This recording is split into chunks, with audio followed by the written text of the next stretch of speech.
এই ভিডিওটা দেখে একটা জিনিস শিখলাম যে সবলরা যখন দুর্বলকে আঘাত করে তখন দুর্বল যদি চুপ থাকে তাহলে সবলরা দুর্বলকে শুধু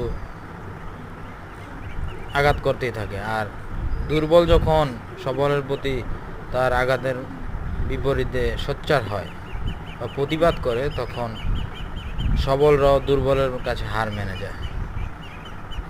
এই ভিডিওটা আমার সেজন্যই খুবই ভালো লেগেছিল, আর সেজন্যই করা। ছোট হাঁসটি যখন সবলের আঘাতের প্রতিবাদ করে তখন বড় হাঁসগুলো ওর প্রতিবাদে দেখে হার মেনে যায়। এই জিনিসটাই এখান থেকে আসলে শিক্ষা পেলাম আমি, যা খুবই ভালো লাগলো।